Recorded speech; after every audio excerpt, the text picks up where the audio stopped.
Hello दोस्तों, कैसे हो? आपका स्वागत है त्रिपाण स्टडी सेंटर में। आज जो हम करने जा रहे हैं क्लास 12 NIOS बोर्ड का बायोलॉजिकल चैप्टर। दोस्तों ये चैप्टर 4 है जो कि बहुत ही महत्वपूर्ण है, सेल स्ट्रक्चर एंड फंक्शन। दोस्तों ये कोशिकाओं के बारे में है, जिसके बारे में हम यहाँ चर्चा करेंगे कि सेल स्ट्रक्चर और उसका जो है प्रकार किस तरह से कार्य करता है, कैसे इसका फंक्शन है हमारे शरीर में। तो हम हर तरह की चीज़ें पढ़ेंगे। इसमें हम मिटोसिस विभाजन के बारे में भी जानेंगे। तो इसे सारे कुछ करेंगे, लेकिन जो है इस सब करने से पहले एक बात जो हमेशा मैं कहता हूँ, जिसको आपको सोचना भी चाहिए और विचार भी करना चाहिए और अमल तो करना ही चाहिए, वो ये है कि जब भी वीडियो देखिए पूरा देखिए, क्योंकि अधूरा जानकारी सदैव खतरनाक होता है। साथ में एक इम्पोर्टेंट बात ये भी रहता है, अगर आप पहली बार वीडियो देख रहे हो तो लाइक शेयर सब्सक्राइब करना मत भूलना। देखिए दोस्तों, लाइक कीजिएगा तो बनाने वाले का जो है प्रोत्साहन बढ़ता है और आपके लिए अच्छा से अच्छा करने की कोशिश करता है। ठीक है, सब्सक्राइब करना आपके हित में है। इसका कारण ये है कि अगर आप सब्सक्राइब करके रखोगे तभी जो है मेरा वीडियो का नोटिफिकेशन मिलेगा।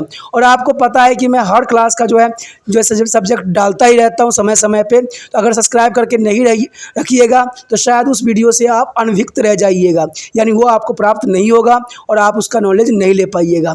साथ में जो अगर आप शेयर करते हो तो शेयर करना एक जग कल्याण के समान माना जाता है। इससे ये होता है कि मान लीजिए कोई जो है बच्चा जो है मेरी वीडियो को उसकी ज़रूरत थी और आपके थ्रू वो वीडियो उसको पास पहुंचा है, तो वो सदैव ही आपका धन्यवादी रहेगा और सदैव ही आपका जो है शुक्रिया अदा करेगा कि तुम्हारे कारण मुझे जो है वीडियो प्राप्त हुआ।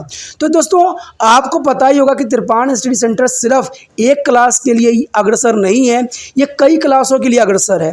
जैसे 8th 9th 10th 11th 12th CBSE के सारे चैप्टरों को कवर करेगा समय के साथ। प्लस जो है NIOS बोर्ड का 10th+2 को भी कवर करता है, सभी सब्जेक्टों का। प्लस जो है BA पंजाब यूनिवर्सिटी का जो है फर्स्ट सेमेस्टर से लेकर 6th सेमेस्टर तक 8 सब्जेक्टों को कवर करता है। प्लस जो है MA के जो है बच्चे ऑन डिमांड जो मुझे करते हैं कमेंट, उनके लिए भी त्रिपाण स्टडी सेंटर जो है अग्रसर है। देखिए दोस्तों, त्रिपाण स्टडी सेंटर इतना बड़ा है, विस्तृत है, तो आपको अभी जो है लाइक शेयर सब्सक्राइब कीजिए और अपने दोस्तों के साथ बांटिए। ठीक है, तो भूलिए मत, ये करना आपका फर्ज है और मेरा कार्य करना है आपको टॉपिक लेके चलना है। देखिए आज देखते हैं हमारा आज टॉपिक क्या है। Our next topic is nucleus, the hereditary organelles. Friend, nucleus is an important topic for the organism. The general structure of the nucleus.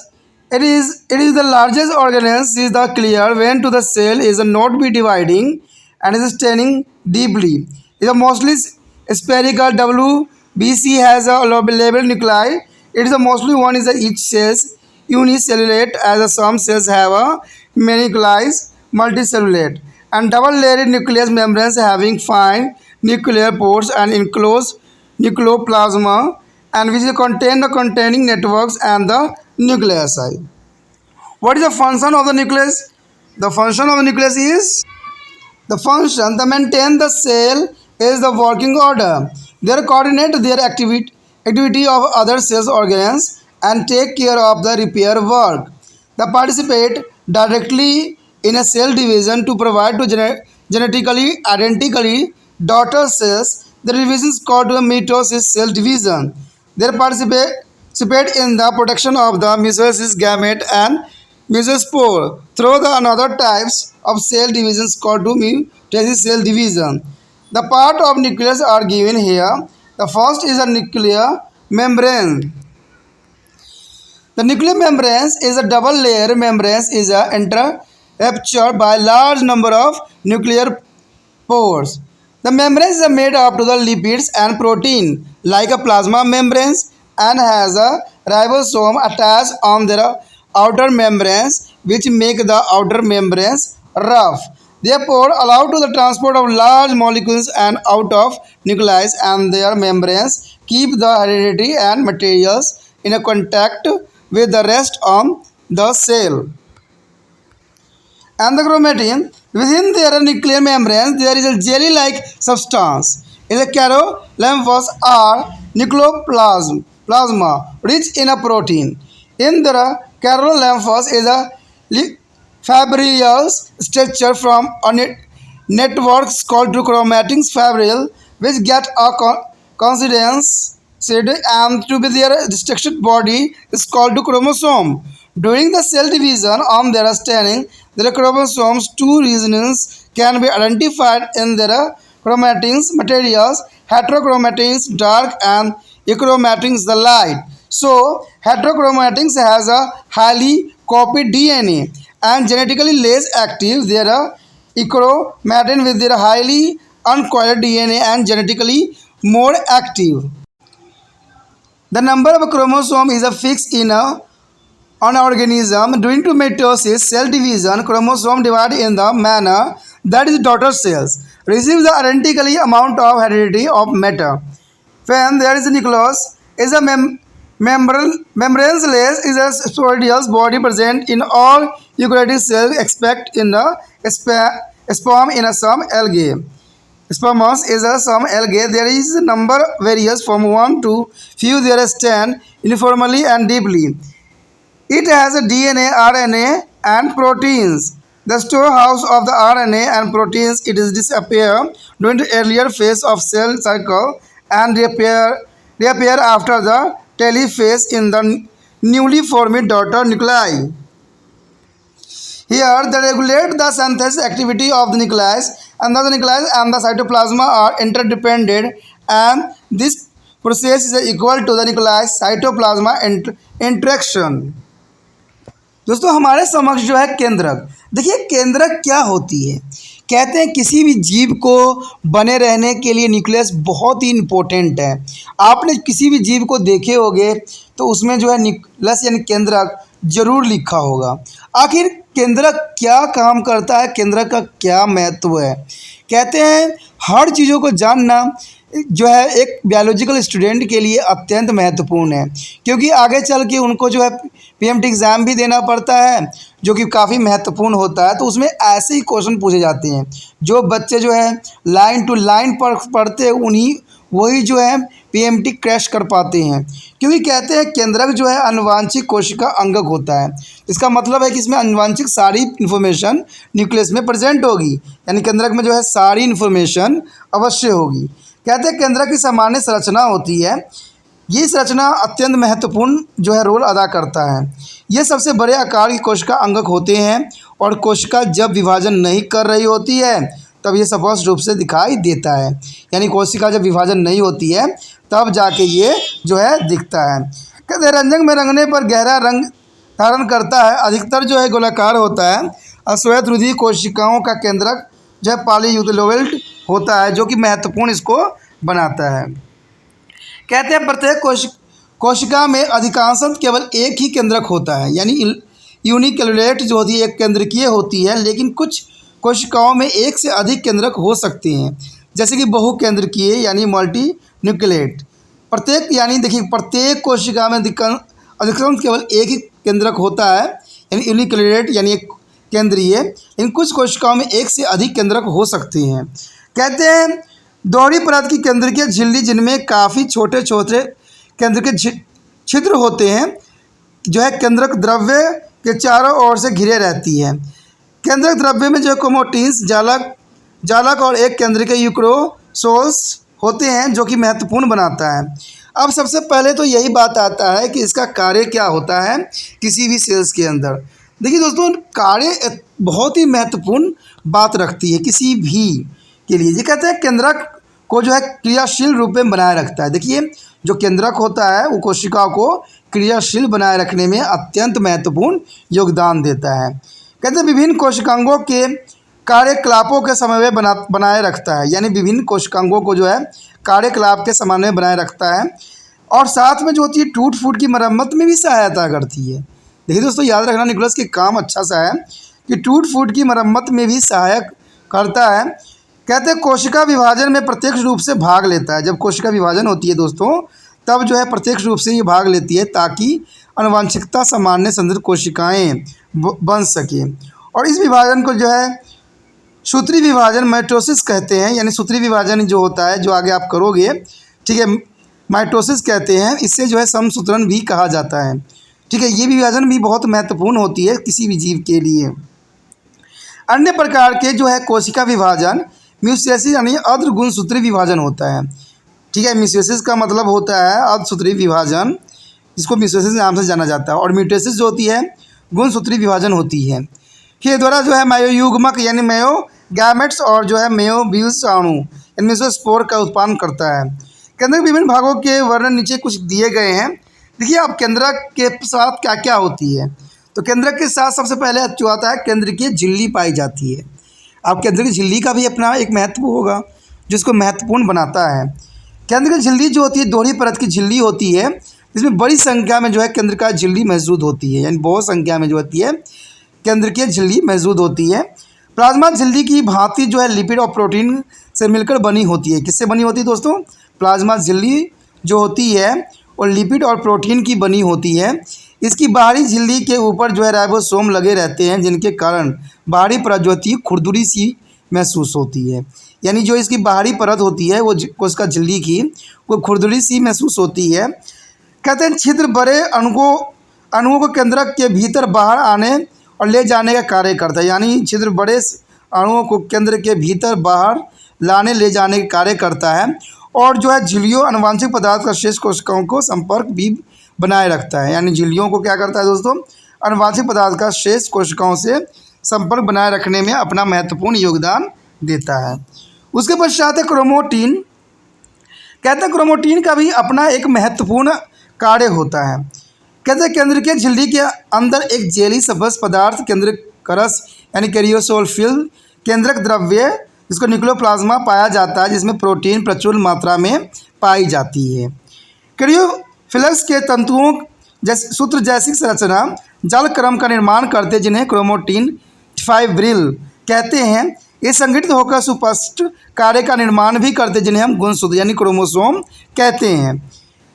ऐसा कोशिका विभाजन के दौरान ही होता है। ऐसा क्यों होता है दोस्तों? जब कोशिका विभाजन होती है तब होती है।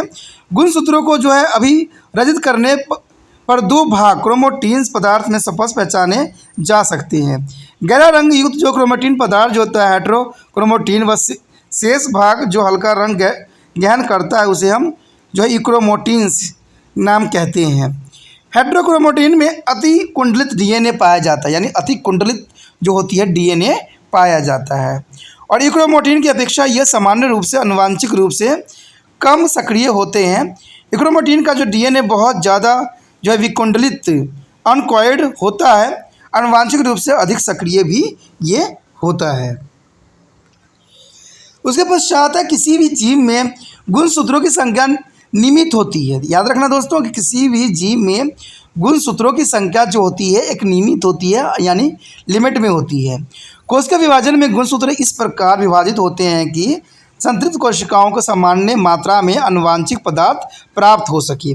तभी तो कहते हैं कि माता पिता के गुण जो होते हैं बच्चों में जाते हैं, यानी कहते हैं संततीय कोशिकाओं के सामान्य मात्रा में आनुवंशिक पदार्थ जो हो सके, यानी जो संतान उत्पन्न होती है उसमें कोशिका विभाजन जो हो सामान्य हो, यानी आनुवंशिकता जो हो माता का भी जाए और पिता का भी जाए। तो इस बात के लिए ये वैल्य होती है।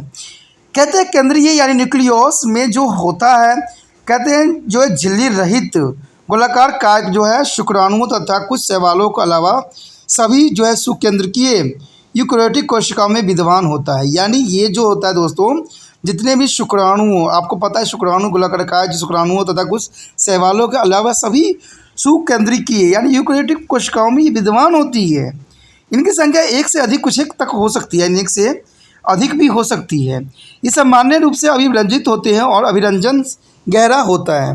ठीक है, इसमें डीएनए आरएनए तथा एवं प्रोटीन पाए जाते हैं जो कि बहुत ही महत्वपूर्ण है। यह आरएनए तथा प्रोटीन के लिए भंडार घर का कार्य भी करते हैं, यानी ये भंडार का कार्य भी करता है, यानी आरएनए और प्रोटीन का जो है भंडारण कार्य करती है।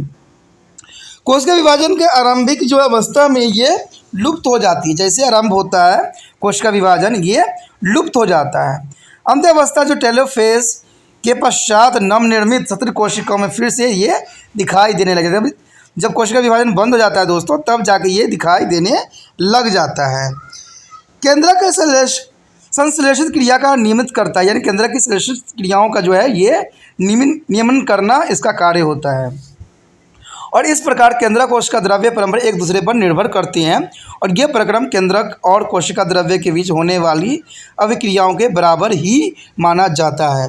तो ये इसको बहुत ही इम्पोर्टेंट भी बना देता है। Our next topic is molecules of the cell. What do you mean to the molecules of the cell? Friend, here the cells and its organelles are made of organic chemical such as proteins, carbohydrate, nucleic acid and fat. So these are the aptly termed biomolecules.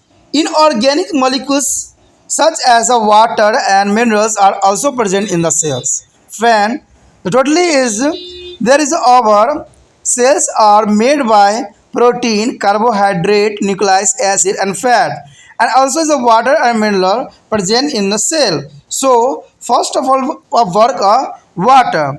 Here water is with the unique physical and chemical property has made life possible on the earth. Friend, the water is important for the earth. There is a unique physical and chemical property. The life is possible on the earth is the reason being is the presence of water. It is a major constant of protoplasm. It is a medium in which all their metabolic reaction occur from the water, or it is the universal solvent in the which is the most substance remain dissolved either separately or there completely. And water is the also responsible for immunity and their here elementary necessary for the life.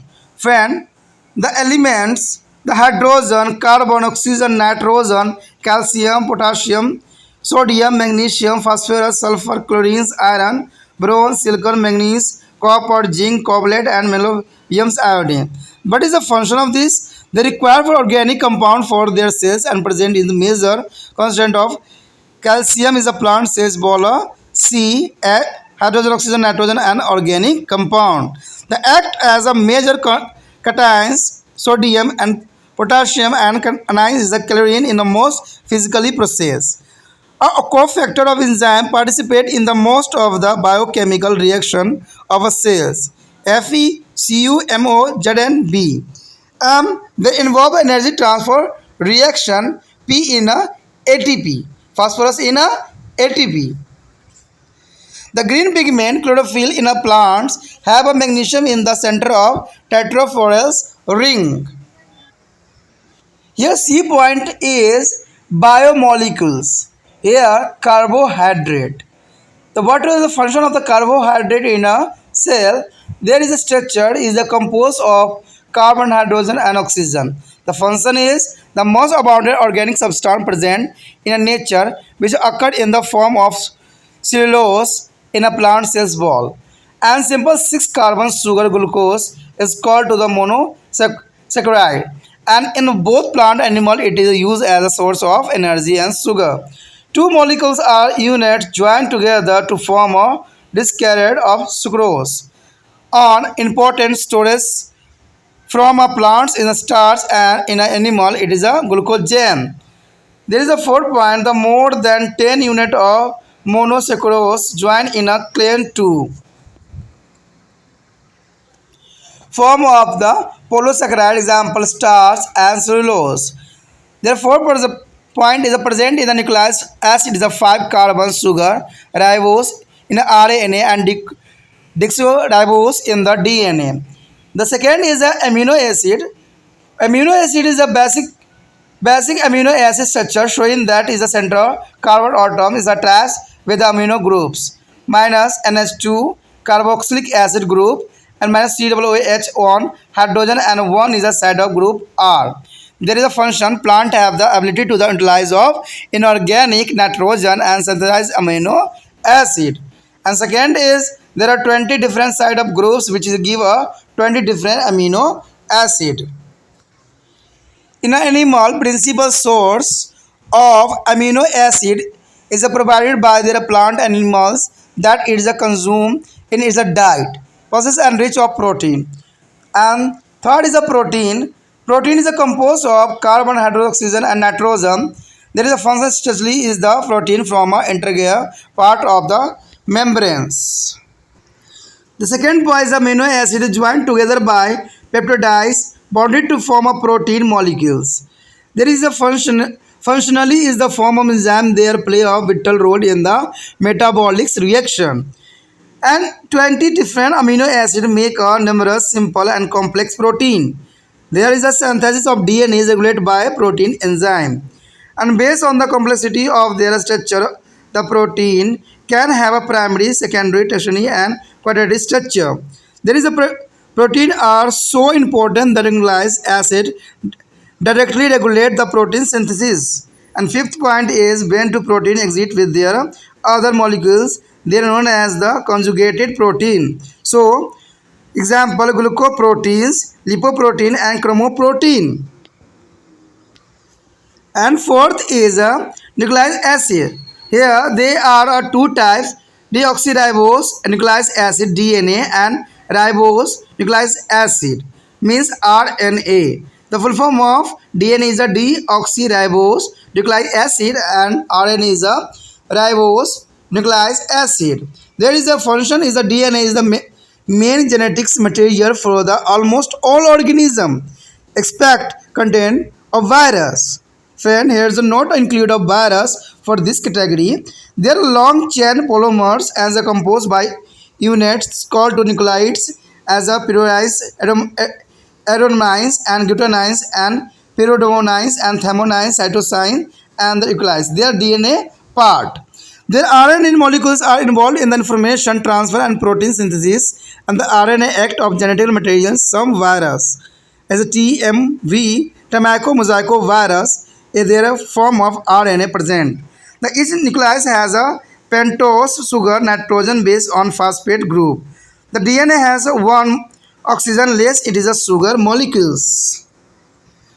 The fifth point is lipids. The composed of carbon, hydrogen, oxygen amount of oxygen is very less. So function due to their low oxygen content and the higher number of carbon hydrogen bonding, they store high amount of energy and they release more energy during their oxidations. And second, they are a synthesis from a fatty acid and glycerol. Simply lipid is called to the glycerol side. There is the second, molecules of fat can add twice as much energy from the carbohydrate. And the fat can be saturated and unsaturated. Here's a phospholipid are important component of cell membranes. The fat are solid at the room temperatures. This that remain liquid at a room temperature are called oil. And vitamins. The vitamins are the organic compounds required in the diet of animals for the healthy growth. And vitamin form a functions. The vitamins form a plant and stimulate nutrient in animal diet and animals cannot be synthesized such a compounds. Vitamins are classified according to their solubility into the two groups: water soluble vitamins B and aerobic acid and the fat soluble vitamin A, D, E, K. There is a defined casual berry diseases in the animal like a deficiency of vitamin B causing a beriberi and that of vitamin C is causal to scurvy. Here is the third point. Plant have ability of synthesis vitamin from carbon dioxide, ammonia and H2SO, hydrogen sulfide. There is a vitamin A present in the carotenoids as a pigment of the carrots. Vitamin D can be produced by the man with the help of the sunlight. Vitamin K is produced by the bacteria in the human intestine. There is a seventh topic is a hormone. The hormone is a vital role in our body. Hormone are specific or organic substance effective in the low concentration synthesis by the cells in a one part of organisms and then the transport to another part of the organism where it is a produce of characteristics of physiological response. There is in a animal hormones is a produced in the ductless is a gland is called the endocrine gland which control all the biochemical activity of the organism. In the animal, hormones may be a proteins, peptides, and steroids. In a plant, hormones growth or regulate are generated produced in the metabolically. The next is the eight alkalides. The alkalides are a complex organic compound made of carbon, hydrogen, oxygen, and nitrogen. Their function, their activity principle of drugs from the medicinally is a plant that generally alkaloid is a quinine from to the cynosona, and the epitherium from their morphine from the Aproveus species. Alkaloid is a plant produced from amino acid, and the ninth the steroids. The steroids there are fats soluble liquid compounds and this from to the cholesterol, and they are produced by their reproductive organ like ovaries, testes, and placenta, and also by the adrenal gland, and they include testosterone, estrone, and cortisol. The most of steroids act of the life-saving drugs and other act of hormones which is effective is a performing specific function in the special organ of animal body. तो दोस्तों जैसे कि आपको पता है कि कोशिकाओं के अणु आखिर अणु कौन कौन से होते हैं जो काफ़ी इम्पोर्टेंट योगदान देते हैं। देखिए ये टॉपिक जो है अत्यंत महत्वपूर्ण है कि कोशिका के अणु कौन कौन से होते हैं। कहते हैं कोशिका और इसके अंगक कार्बनिक रसायन जैसे कि प्रोटीन, कार्बोहाइड्रेट, न्यूक्लियस, अम्ल तथा वसाओं से निर्मित होते हैं, इसलिए इनको जैव अणु कहना ठीक ही होगा। कार्बनिक अणु जैसे जल एवं खनिज भी कोशिका में विद्यमान रहते हैं। तो ये कोशिकाओं में जो विद्यमान रहते हैं प्रोटीन, कार्बोहाइड्रेट, न्यूक्लियस, अम्ल, वसा और जो जल है, ठीक है, और जो खनिज है वो बहुत ही महत्वपूर्ण योगदान देते हैं। तो सबसे पहला तो हमारा यही है कि जल है, ठीक है। जल आखिर क्या कार्य करता है इंसानों के शरीर में, तो आपको तो पता है कि जल इतना महत्वपूर्ण है जिसका कोई वर्णन भी न किया जाए तो कम है, क्योंकि जल जो है क्या है ये सबको मालूम है। जल के विशेष भौतिक एवं रासायनिक गुण के कारण पृथ्वी पर जीवन संभव हुआ है। अगर शायद जल न होता तो शायद जो पृथ्वी पर जीवन संभव हुआ है वो भी न हो पाता। यह जीव द्रव्य यानी प्रोटोप्लाज्मा का एक प्रमुख अवयव है, यानी ये जो है जीव द्रव्य के जो प्लाज्मा है इसका मुख्य अवयव इसी को माना गया है, जल को ही माना गया है, ठीक है। कहते हैं यह एक माध्यम है जिसमें कई उपचाय अभिक्रिया संपन्न होती है, यानी आपको पता है कि हमारे बॉडी में भी जो है 75% जो है वाटर की तरल पदार्थ ही मौजूद होते हैं। यह सर्वाधिक विलेय है जिसमें अधिकतम पदार्थ पुण्य अथवा संत घुल जाते हैं, यानी जो भी पदार्थ हो जल में जो है आसानी से घुल जाते हैं। यह कोशिकाओं के स्मृति यानी इम्यूनिटी के लिए उत्तरदायी होती है, तो ये काफ़ी महत्वपूर्ण भी इसको बनाता है। अब हमारे समक्ष जो है खनिजों के लिए आवश्यक तत्व कौन कौन से हैं। देखिए जैसे कि आपने खनिज के लिए पढ़ा है, खनिज में जो होती है hydrogen, carbon, oxygen, nitrogen, calcium, potassium, sodium, magnesium, phosphorus, sulphur, chlorines, लोहा, बोरोन, सिलिकॉन, मैग्नीशियम, तांबा, जस्त, कोबाल्ट और मेलिवोडिनियम आयोडीन। तो सारे के सारे चीज़ें तत्व जो है हमारे शरीर के लिए अत्यंत महत्वपूर्ण माना जाता है। अब सबसे पहले जो है हम तत्व और इसके कार्य के बारे में पढ़ेंगे कि आखिर इनका हमारे शरीर में क्या कार्य है। तो कार्य क्या है दोस्तों, देखिए कोशिकाओं को जो है कार्बनिक यौगिक के लिए आवश्यक और मुख्य अवयव के रूप में विद्यमान होती है। कैल्शियम पादप कोशिका भित्ति कार्बन, हाइड्रोजन, ऑक्सीजन, नाइट्रोजन कार्बनिक यौगिक के रूप में उपस्थित होती है। शरीर क्रियात्मक जो है प्रक्रमों से प्रमुख धमनियों में सोडियम और पोटाशियम वे ऋणात्मक क्लोरीन की भांति कार्य करते हैं। देखिए धनात्मक में जो होता है सोडियम क्लोरीन पोटाशियम होती है और ऋणात्मक में क्लोरीन होती है। कोशिका के अधिकांश जैव रासायनिक क्रियाओं में एंजाइमों के जो सहकारक के रूप में भाग लेते हैं, जैसे FeCU, MO, ZnB। ऊर्जा अंतरित जो है अभिक्रियाओं में सहायक करता है, यानी ATP में जो है फास्फोरस का अपना महत्वपूर्ण योगदान देता है। पादपों में हरे क्लोरोफिल वर्णक जो है पिगमेंट वर्ण रहित जो है टेट्रापिरोल वलय के केंद्र में मैग्नीशियम के कारण होता है, ठीक है। आप जो देखते हो पादपों में हरे क्लोरोफिल जो होती है वो मैग्नीशियम के कारण होती है, तो ये भी बात आपको पता होना चाहिए। उसके पश्चात हमारे समक्ष में आता है सी पार्ट। देखिए दोस्तों सी पार्ट में क्या है, जो इसका सी पार्ट है वो बताता है कि जैव अणु के बारे में, बायोमोलिक्यूल्स के बारे में, जिसमें कार्बोहाइड्रेट आता है सबसे पहला। तो कार्बोहाइड्रेट के जो है संरचना में क्या है, देखिए कार्बन, हाइड्रोजन और ऑक्सीजन के बने होते हैं और इसका कार्य क्या होता है। प्राकृतिक में सर्वाधिक प्रचुर मात्रा में विद्यमान कार्बनिक पदार्थों जो पादप को कोशिका भित्ति में सेलुलोज के रूप में पाया जाता है। उसके बाद है सरल 6 कार्बन सक्राणु यानी ग्लूकोज, जिससे जो मोनोसेक्राइड कहा जाता है, ठीक है। इसमें जो है इसका कार्य जो होता है पादपों और प्राणियों दोनों में यह ऊर्जा के स्रोत के रूप में प्रयोग किया जाता है, यानी शर्करा के रूप में प्रयोग होता है। उसके पश्चात है तीसरा 2 अणु या इकाई मिलकर जो है सेक्रोराइड्स सुक्रोज बनाते हैं। तो इसका कार्य क्या होता है? पादपों में एक महत्वपूर्ण संग्राही रूप से स्टार्च या प्राणी में सुक्रोजोन बनाता है। चौथा जो है मोनोसेक्रोराइड की जो है 10 इकाइयों से अधिक मिलकर पॉलीसेक्रोराइड्स बनाते हैं, उदाहरण स्टार्च और सेलुलोज। ठीक है, इधर जो है चौथा पॉइंट में न्यूक्लियस अम्ल में 5 कार्बन युक्त शर्करा, आरएनए में जो है राइबोसोम और डीएनए में जो डीऑक्सी राइबोस। तो ये कभी कभी जो एग्जाम में है आरएनए और डीएनए के फुल फॉर्म में आ जाता है, तो आप याद रखना इस फुल फॉर्म को। ठीक है, उसके पश्चात हमारा आता है अमीनो अम्ल। देखिए, मूलभूत अमीनो अम्ल की संरचना में जो है केंद्रीय कार्बन अणु एक अमीनो ग्रुप यानी जो है NH2 जो एक कार्बोनिलिक अम्ल COOH व एक आणविक ग्रुप्स R से संयुक्त करता है। तो इसका कार्य क्या होता है? पादपों में अकार्बनिक नाइट्रोजन का उपयोग करने व अमीनो अम्ल संश्लेषण की क्षमता होती है, जो कि एक महत्वपूर्ण बात रखती है। ठीक है, उसके पश्चात जो है कहते हैं दूसरा पॉइंट यही बात आती है कि पार्श्व समूह की संख्या जो होता है 20 से अधिक है, जिसमें से 20 विभिन्न प्रकार के अमीनो अम्ल बनाता है।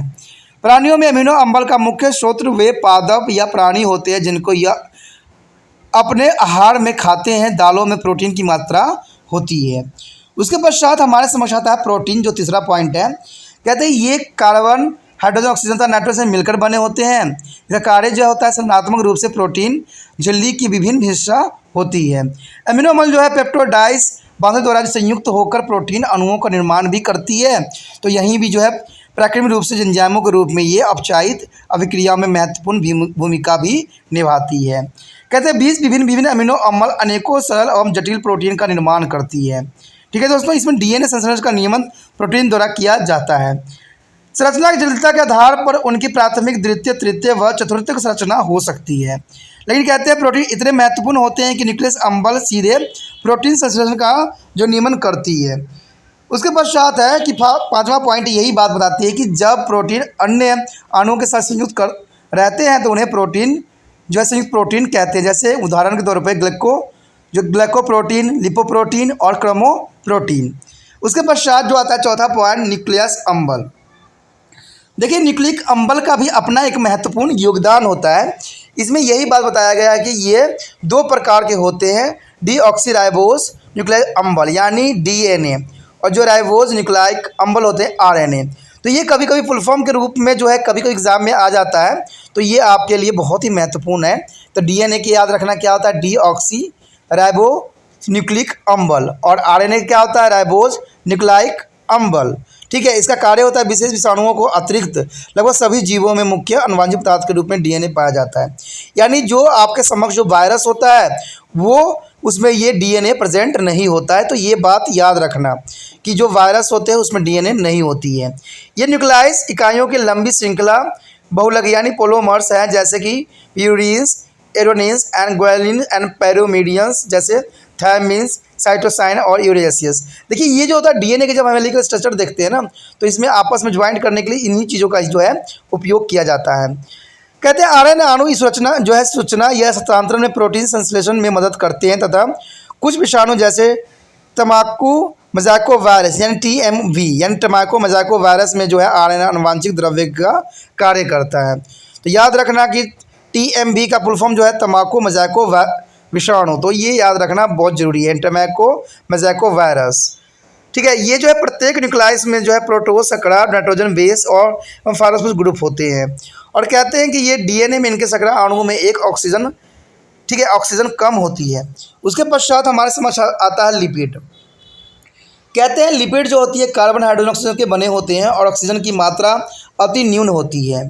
ठीक है, इसमें जो होता है अल्प ऑक्सीजन मात्रा के कारण और जो है कार्बन हाइड्रोजन बंधों की अधिक संख्या ऑक्सीकरण के दौरान ऊर्जा संग्रह तथा विभोजन दोनों को अधिक मात्रा में करते हैं।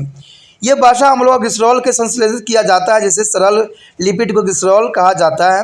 वसा का एक अणु एक कार्बोहाइड्रेट के अणुओं से 2 गुनी ज़्यादा ऊर्जा प्रदान भी करता है। ठीक है, कहते हैं वसाएँ संतृप्त और असंतृप्त हो सकती है। देखिए, वसा जो होती है संतृप्त असंतृप्त दोनों हो सकती है, यानी सैचुरेट अनसैचुरेट दोनों फॉर्म में प्रेजेंट होती है। इसमें जो कहा गया है कि फास्फोलिपिड्स कोशिका झिल्ली में महत्वपूर्ण अवयव होते हैं। उसके पश्चात जो है इसमें वसा कमरे के ताप पर ठोस रहती है, जो वसा है कमरे के ताप पर द्रव्य अवस्था में रहते हैं उन्हें हम तेल कहा जाता है। देखिए वसा जो सदैव होती है वो ठोस अवस्था में होती है, याद रखना। लेकिन जो वसा जो होती है तापमान पे जो है कमरे के तापमान पे ठोस नहीं होती है, वो तेल होती है जो ओरिजिनल होती है। अगर कोई जो है ठोस अवस्था में चली जाती है तो याद रखना वो मानव की जो है भाषाओं को जो है एनिमल के भाषा से बनाया गया, यानी किसी भी एनिमल से बनाया गया हो सकता है। उसके पश्चात 6वां पॉइंट है विटामिन। देखिए विटामिन कार्बनिक यौगिक होती है जिनकी आवश्यकता प्राणियों के आहार में उनकी स्वस्थ वृद्धि के लिए अवश्य होती है। तो इसका जो है कार्य प्रकार यही होता है कि जो है पादपों से प्राप्त विटामिन प्राणी आहारों को अनिवार्य पोषक तत्व है, क्योंकि प्राणी ऐसे यौगिक का संश्लेषण नहीं कर सकते हैं। ठीक है, विटामिन को उनकी विलेयता के आधार पर 2 समूह में वर्गीकृत किया जाता है। पानी में घुलनशील विटामिन बी और डी, बी जो होता है बी और सी होता है। ठीक है, जो पानी में घुलनशील होता है बी और सी होता है, और वसा में जो घुलनशील होता है वो ए डी ई के होता है। तो ये आपके लिए बड़ी महत्वपूर्ण है, इसको याद रखना कि जो पानी में घुलनशील है वो बी और सी विटामिन है, और जो वसा में घुलनशील है वो ए डी ई के है।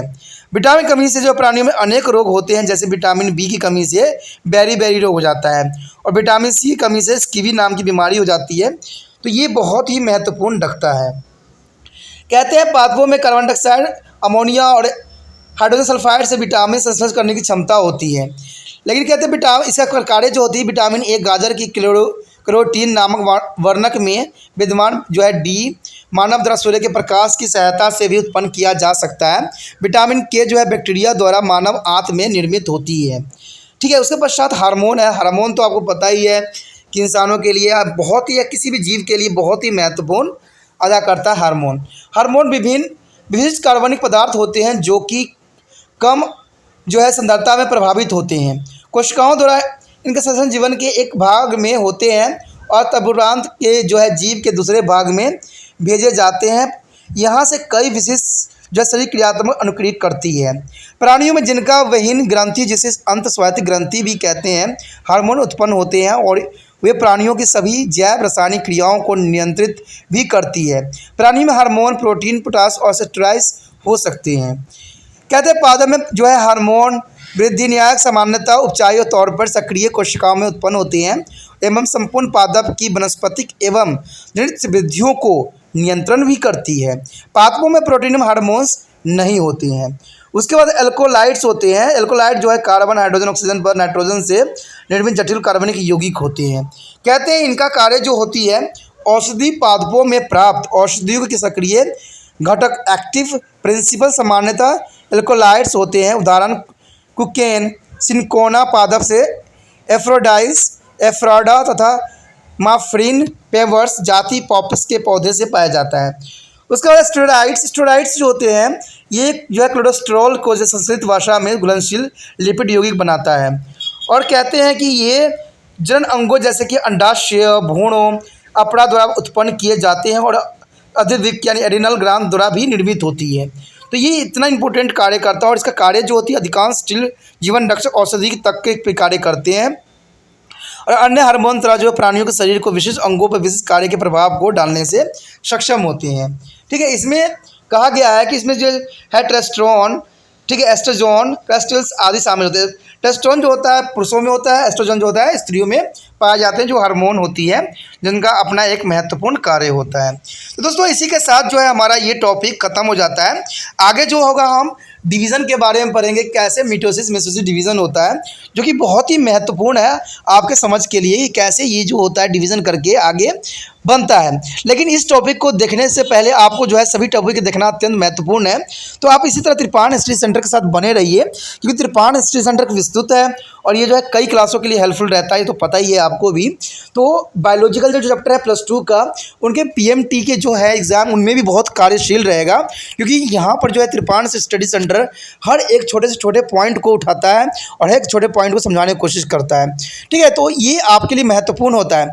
तो आपका भी दोस्तों एक कार्य है कि इसको जहाँ तक हो बच्चों को शेयरिंग कीजिए, क्योंकि आपको पता है कि त्रिपाण स्टडी सेंटर एक इत्र के समान है, और आप लोग जो है एक हवा के समान हो।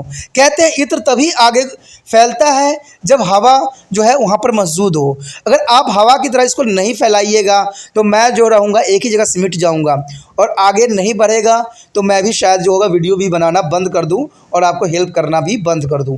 तो इसीलिए जो है आप जो वायु की तरह जो है इसको हर एक बच्चे के मोबाइल तक पहुंचाइए जो बायोलॉजिकल पढ़ते हैं, जो एनआईएस बोर्ड में पढ़ते हैं, चाहे जो बीए भी पढ़ते हो, चाहे 8th हो चाहे 9th जो भी क्लास हो, उन तक पहुँचाइए इसको जैसे हो सके।